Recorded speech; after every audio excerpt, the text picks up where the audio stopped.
Hi everyone, today I'm here to talk about The Second Death of Edie and Violet Bond by Amanda Glaze.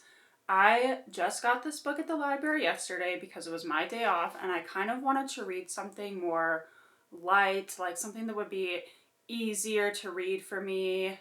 And it's not necessarily that the book's themes here were super light because it is about two twins, and one of them, Violet, she can open the veil between life and death. They're basically spiritualists, they're mediums. So Violet can open the veil between life and death, and Edie can pass through the veil into death and then come back to life. So it's not necessarily like a light, fluffy, like, ooh, hoo, hoo, carefree book, and it deals with them and also the death of their mother as well, who was also a medium. And so, like I said, it's not like a book that you don't have to think about, or a book that is, like I said, super light and jokes and puppies and rainbows and unicorns running everywhere. But it was something that for me was a lot easier to read. And it is written for young adults, so that is probably why. And that's kind of what I was looking for. And like I said, I just got it at the library yesterday and I already finished reading it. So it was obviously really good, because usually if I don't think a book is that good, I'm not going to spend the time to sit down and read it all the way through in one night, which is literally what I did last night. I think I stayed up. It was from like 9 to 12 or something, 9 to 1 maybe. I just sat up and read this book. And it was fantastic. What I really liked that Amanda Glaze did is she took herbs from, well, I was going to say from your life, like, duh, okay. The girls, Violet and Edie, herbs help them either pass through the veil, open the veil, or do different things. For example, lavender helps them pass through and open the veil. Rosemary brings back memories, so it can help someone step back into their body from the other side. Belladonna will kind of like eat someone on the other side. So I really liked that Amanda Glaze had all these herbs listed and that they each did their own thing, but also that on the other side, like when they were in the veil, when they were in death, each herb, and you had to light them on fire, but their smoke had a different color on the other side. And I really, really loved that, and I loved that death was not a necessarily horrible place each time Edie steps through. It's kind of different. There's a seascape, or they're in a forest, and I really, really liked that. And that was probably one of my favorite things, honestly, was the herbs having different colors of smoke. And I don't know why that stuck with me. I just thought that was a super clever idea. And I just love the imagery of them having to light them on fire and that smoke coming out to help either, bring them back or banish someone or whatever it may be.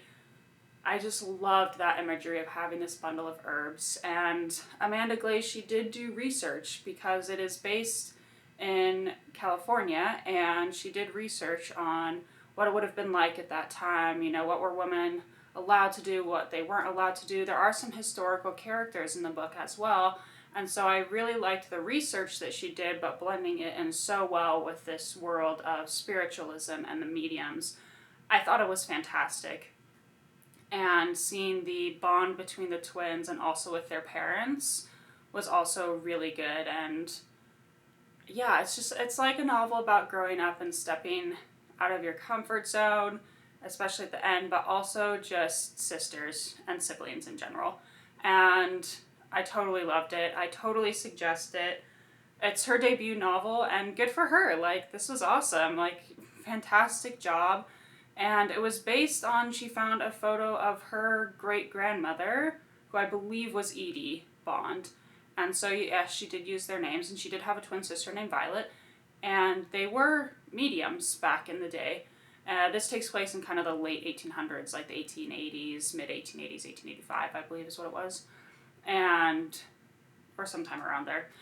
And yeah, so she just had this picture of her grandmother, or her great-grandmother and her great-grandmother's sister, learned that they were mediums, and just kind of ran with that and made a story about them. And it was fantastic. I really enjoyed it. And once again, Like, if I was to make a movie of this book, that imagery of the lighting of the herbs, the preparing of them too, you know, cutting them precisely, wrapping them in the bundles, I just love that connection with nature as well.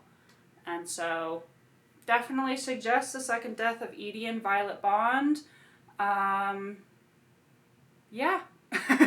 It was really good. I super enjoyed it, especially for a quick read and something that I could just get into, read really quickly, kind of, you know, relax my mind, not super have to think about anything. But it's still really good, you know, it's not this novel that's dumb, so it's not making me think about things. It really was, and the imagery was great, and the research she put in was great, and she talked about a lot of problems that were prevalent back in the days as well, mostly dealing with women, but also dealing with asylums, like insane asylums, where they would lock people up and treat them totally horribly, just unimaginable. Like, honestly, the people that ran these places are the psychos that needed to be locked up, because it's just horrible how they treated other people in the asylums. Just, why do you think that's okay to do to other people? I have no freaking idea. So it was just a good blend of religion and spiritualism and history all put together in this one novel about sisters and their bond, which I just realized their last name is Bond, which is like, and they have a bond together. Like, okay. That's funny. Anyway, so The Second Death of Edie and Violet Bond, definitely check it out. I didn't think of a question beforehand, because I usually do one at the end. Have I ever been to a seance? There, I could ask that. I have never been to a seance before. I think it would be interesting to experience, and I guess I could talk about my thoughts. I definitely think that some people, because I don't think that when we die it's just nothing, and I feel like there are, not necessarily like there are ghosts wandering around, but I feel like there has to be, not has to be, because I don't know. I feel like there is something beyond death that's not just our bodies rotting in the ground.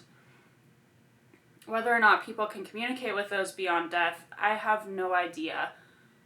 I do know, and this book deals with mediums that actually could do it, obviously.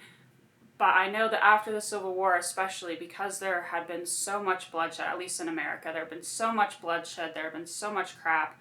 And I know that in Europe, it kind of kicked off after World War I because the same thing was happening. So many people had died and their loved ones hadn't been able to say goodbye or see them again because they were off at war. That's when spiritualism really, like, exploded.